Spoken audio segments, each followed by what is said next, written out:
As you've heard me say on many occasions now, and the Treasurer and the Finance Minister and the Deputy Prime Minister, this is the most significant global recession the world has seen since the Great Depression. This year we expect the world economy to shrink, to contract by 4.5%. By comparison, during the global financial crisis, it shrunk by 0.1%. So this is a global economic crisis caused by the COVID-19 pandemic that really is on a scale that the vast majority of us have never seen in our living memory.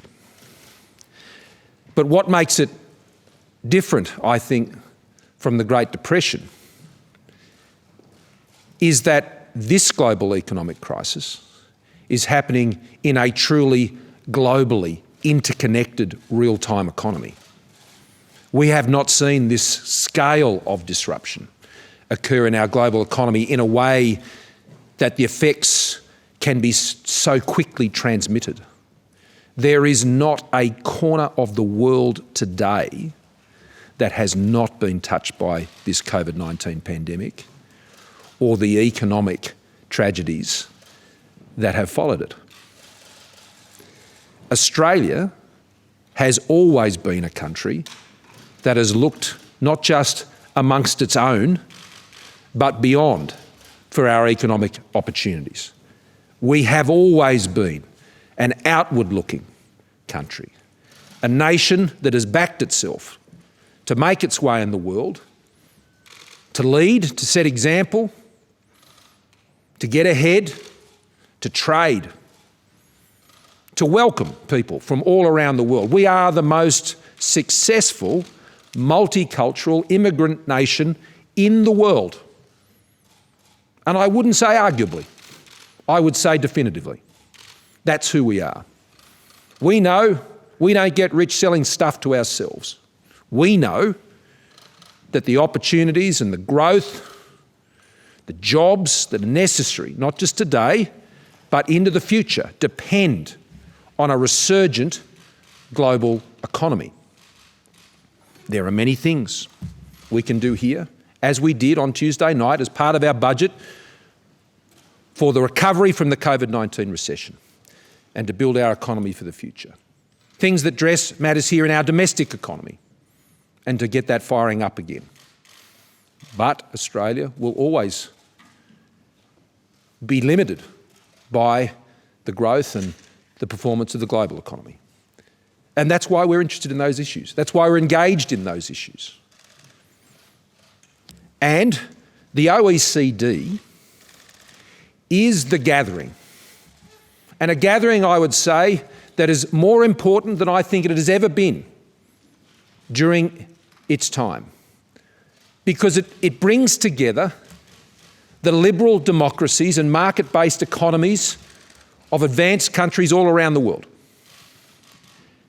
And our view is, and I know in my many discussions with the leaders of those countries that form the OECD, that we want a global economy in the future that will grow on the basis of those market-based principles, that will see the incentivisation of investment, that will see market-based economies and the trade that follows from that and the economic advancement that follows from that and the jobs and the betterment of peoples all around the world will depend, we believe, on the success of those market-based principles once again, just as that has delivered since the Second World War the most prosperous age in world history.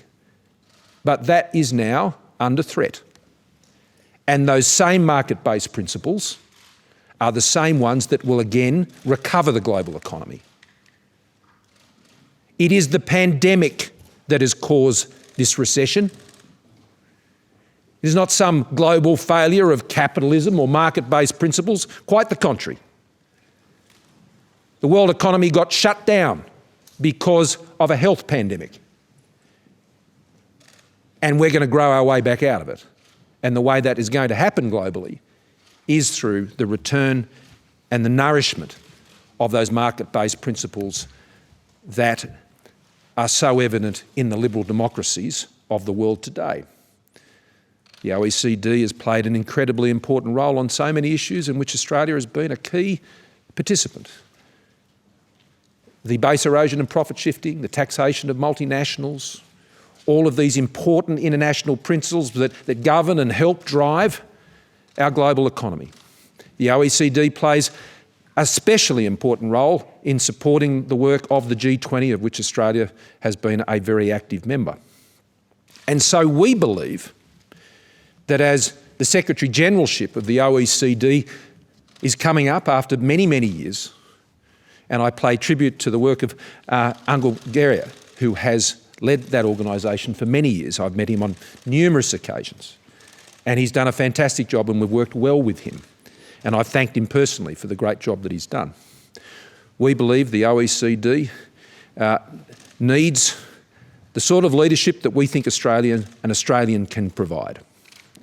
And so I am announcing our intention to nominate Minister Cormann, Mathias Cormann, for the position of Secretary-General of the OECD. Mathias's 7-year experience as our longest-serving finance minister, Belgian-born, French, German and Flemish to boot, I think ideally equips him for the challenging role of the Secretary-General of the United Nations. His belief fundamentally in these market principles and the way that they can drive a global recovery, I think are essential for the job. But beyond that, I'd make this point. The OECD brings together most of the European economies, but it also brings together the economies of North America and the Asia Pacific as a truly global organisation, and a voice from the Asia Pacific, which will increasingly be the centre of the global economy.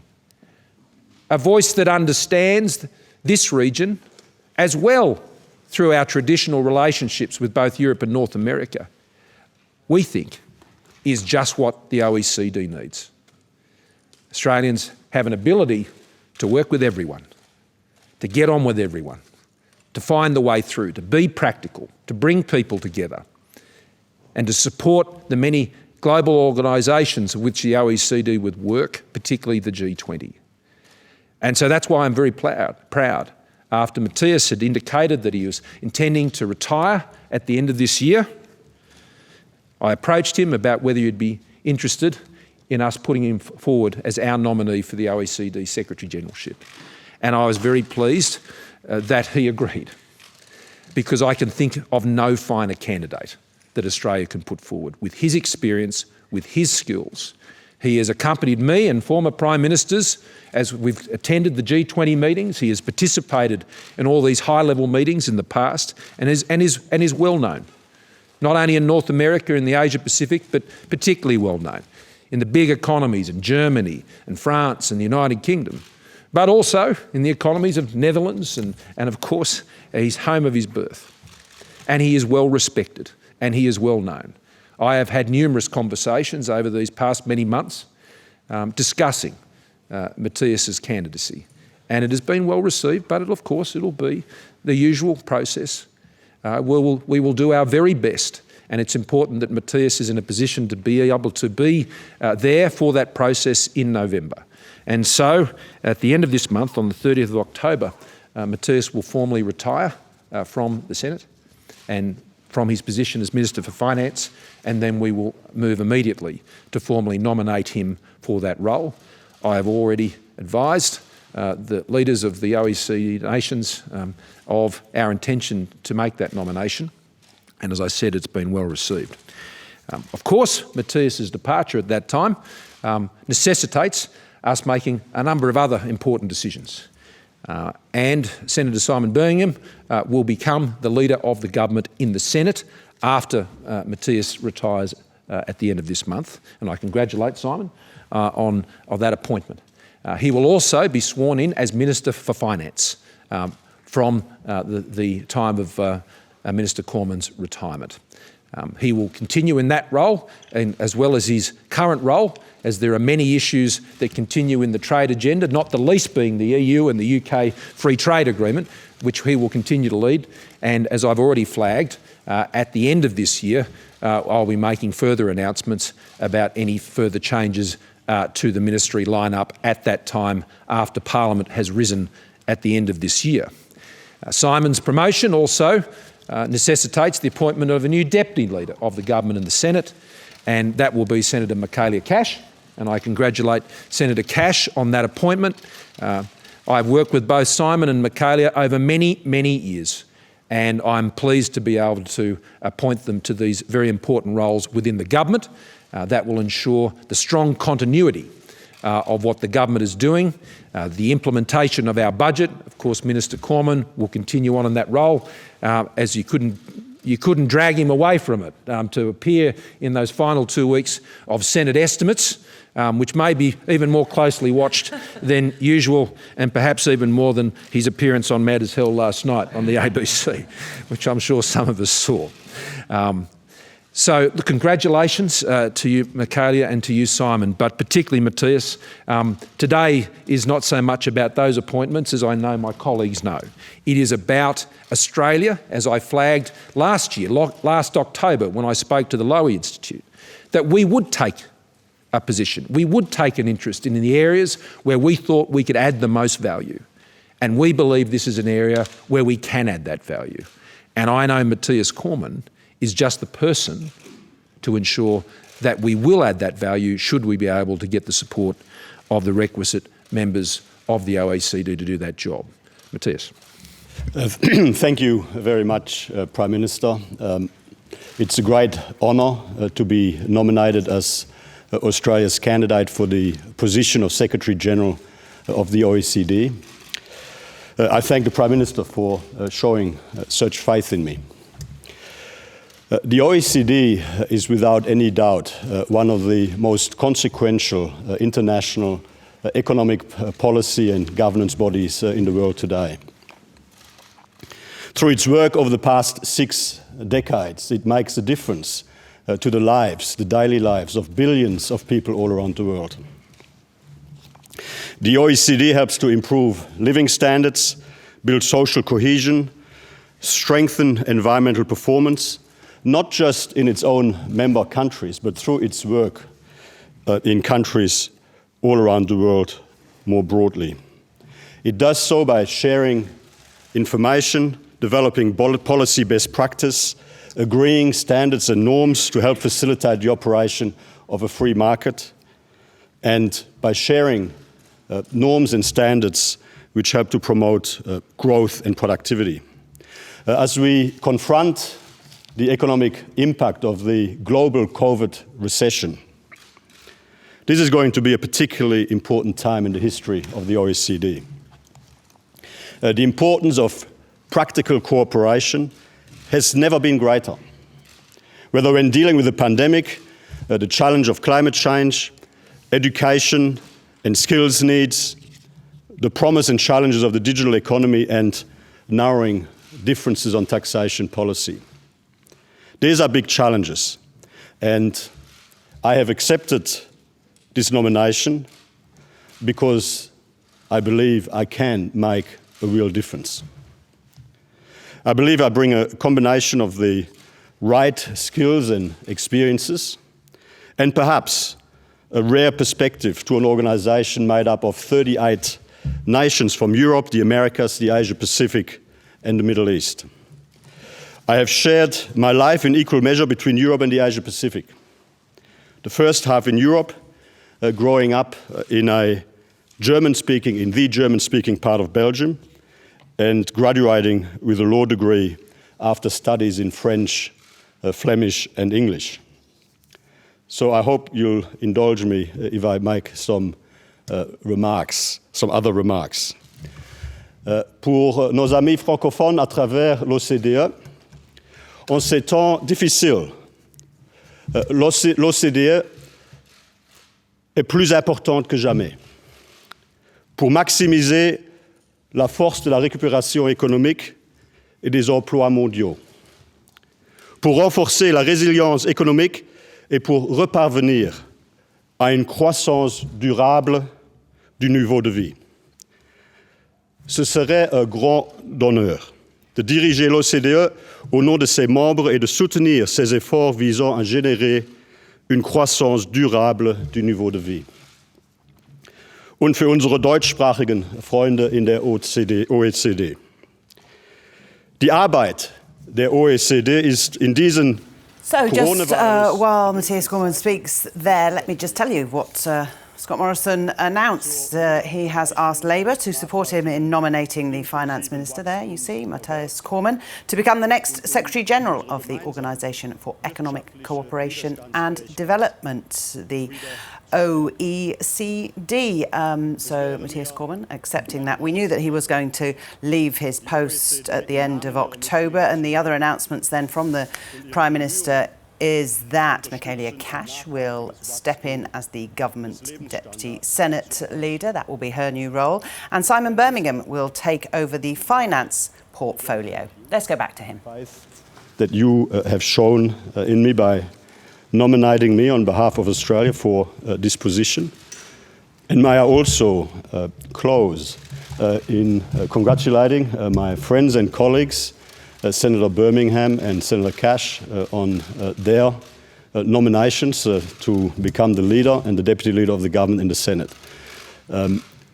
I have thoroughly enjoyed my job as leader of the government in the Senate. I have thoroughly enjoyed working with the Prime Minister to help put Australia on the strongest possible foundation and trajectory for the future. I can honestly say that I've given this my everything. I've put my heart and soul into this job. I will continue to put my heart and soul into this job until the end of October. I look forward to participating in that great democratic exercise, which is Senate estimates, for the final 2 weeks of October. And after that, I give you this commitment. I will do everything I can to help successfully secure the position for which Australia has been kind enough to nominate me here today.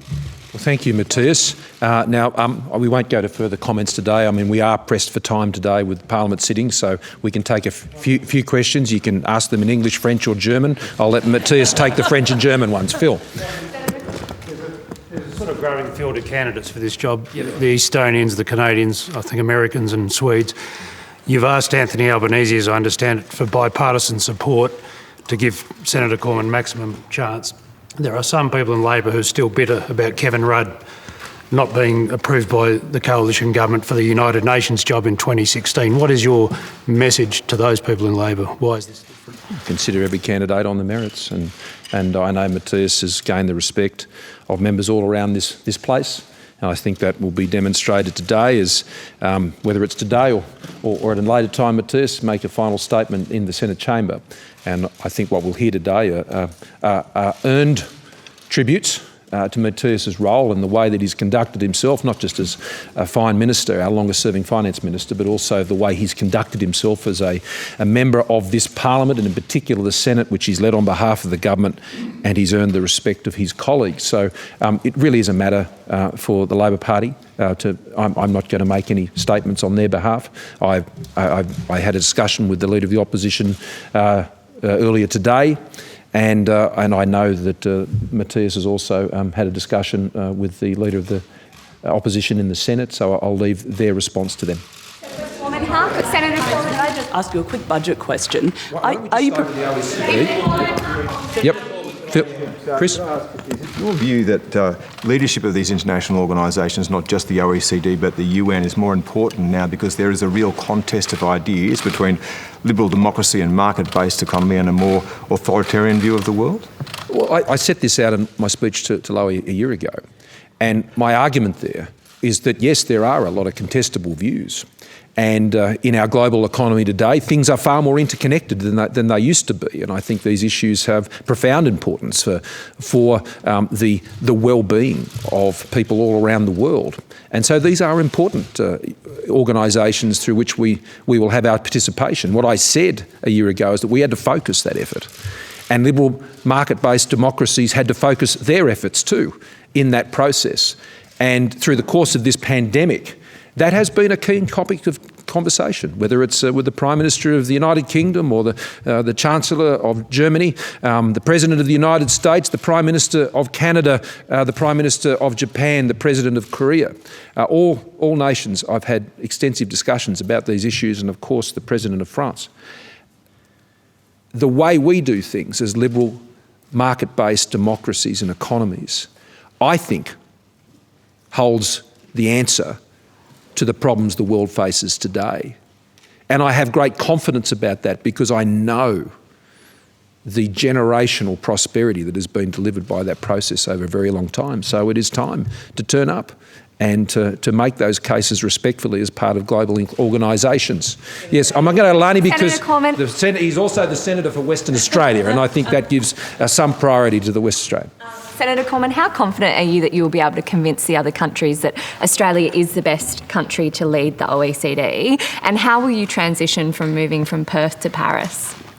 I'm a veteran of selection contests.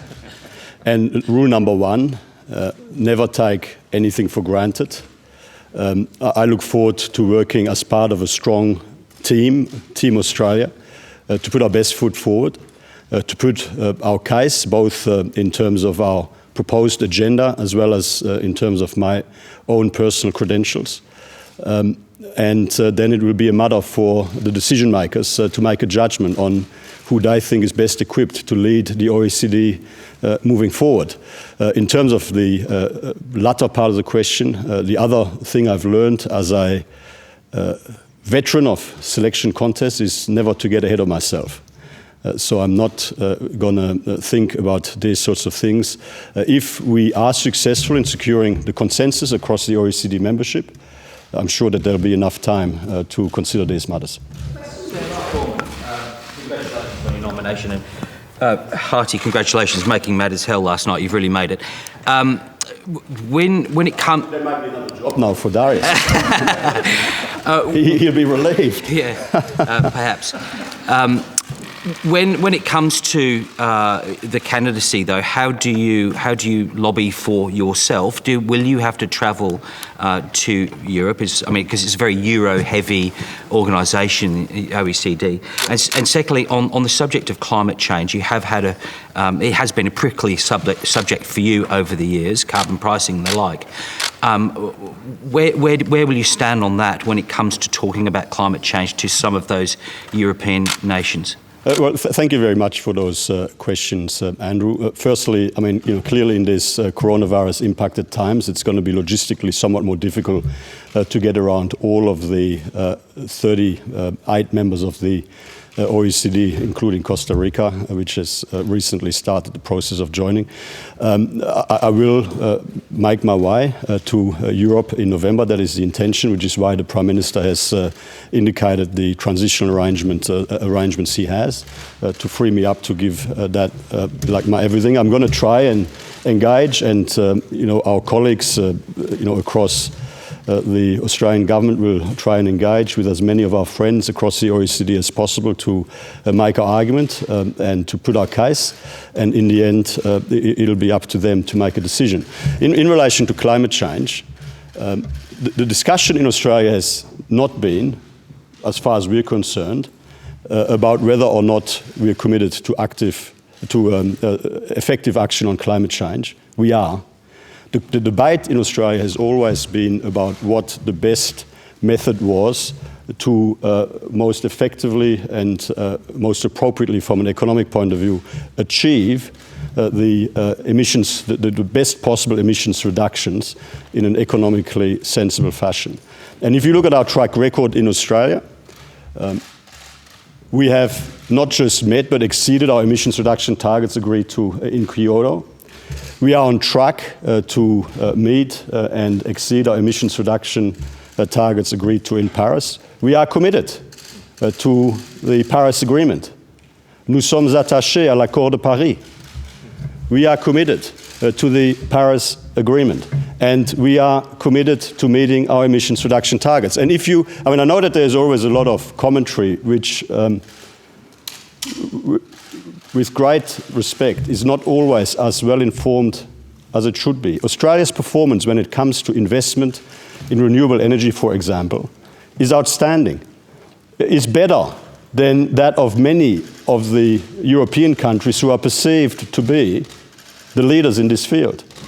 I mean, just to give you one example, I mean, the investment in Australian renewable energy on a per capita basis is 3 times as high as the investment in renewable energy in Germany. Even in aggregate terms, our investment in renewable energy in Australia is higher than that in Germany, for example. So, I mean, the way I'm going to approach this is in a typical Australian way, and that is to explain on a factual basis what we are committed to do and what we're doing to meet those commitments. And I think you'll find that both our track record and our commitments about what we are committed to do into the future compare very favourably with the performance of other nations around the world. I'm looking forward to the canvassing as a way, as Mathias has just said, to actually take that process forward, to be actually able to put the case as to what Australia has been doing. Because there has been a lot of misinformation about Australia's record here, and this is a wonderful opportunity that I've already taken the opportunity of in the discussions that I've had with leaders already. Senator Cormann, you've been a key figure in every iteration of this government and a key contributor to the economic strategy of the government through the Abbott, Turnbull and now Morrison period. Is this the budget you would have liked to have gone out on? Well, it's the budget that Australia needs right now, given that we've been hit by the COVID recession. I mean, I take a great amount of personal pride, and I know that all of my colleagues rightly take a great amount of personal pride, that the work that we have done during our first 6 years in government to strengthen our economy, to create more jobs, to repair the budget, has put Australia in one of the strongest positions of any country around the world as we entered into this crisis. Australia was in a position to put all of the necessary resources in place, supporting our health system, supporting the economy, supporting business, supporting jobs, supporting Australians who lost their job through no fault of their own, as a result of the work that we did over our first 6 years. Of course, in the context of the sort of global recession, 4.5% contraction in the size of the global economy, and the implications that had for individual Australians, of course, government had to step up and do what we did. And of course, it is important now that we invest in securing the strongest possible economic and jobs recovery moving forward. And it was very important to me after I first spoke to the Prime Minister about my intention to retire later this year. It was very, very important to me to ensure that before I left, I would contribute to the best of my ability to help shape the plan to help maximise the strength of the economic and jobs recovery for Australia moving forward. It was important to me as part of an orderly transition, and I feel satisfied that the budget that we delivered on Tuesday is a very credible, very strong plan to get Australia out of this COVID recession and to get Australians back into work. In November, do you see it as the OECD's? Prime Minister, there's growing concern from unions, crossbenchers and Labor about the JobMaker hiring credit, that it will be open to exploitation by employers. Are you willing to strengthen the eligibility test so that they couldn't reduce the current hours of an existing older employer or removing them altogether and replacing them with several other younger employees? Well, that is exactly what the hiring credit is designed to do, to ensure that it is not abused, and we have a very strong track record of enforcing the integrity of our measures. Youth unemployment rate is more than double what the national unemployment rate is. One of my great passions, whether as Prime Minister, Treasurer, Social Services Minister, Immigration, Member for Cook, that I have always had in this place is youth unemployment sets people up for a life of welfare dependency. One of the most significant achievements of our government, of which Mathias and I have laboured strong and hard for many years, this is our 6th budget together, has been to ensure that the welfare dependency of Australians was reduced to 30-year lows under the budgets we've been a part of. An Australian starting out their working life on welfare is a sentence of disengagement from Australian life. And I don't want to see any young people start out their working life on welfare. I want them in a job. I know their parents want them in a job. I know their grandparents want them in a job. But this is a budget for all Australians, and we will ensure the integrity of our measures. This is a budget for all Australians. This is about a budget of bringing all Australians together in the national interest to get us through. And there will be voices that will try and set young people against older people, women against men, jobs in one sector versus jobs in another sector. They are the voices of division that will undermine the future economic prosperity of all Australians. My job in this budget, in this government, from the first day of this COVID pandemic, has been to bring Australians together. Bringing together the National Cabinet, bringing together unions together with employers, bringing together all Australians to focus on our shared goal.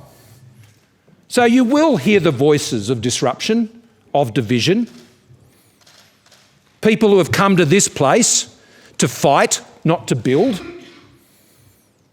That's not why I'm here. That's not why my team is here.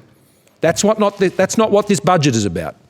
This budget is about all Australians going forward in the national interest. Thanks very much. No, we've got to get back to the Parliament.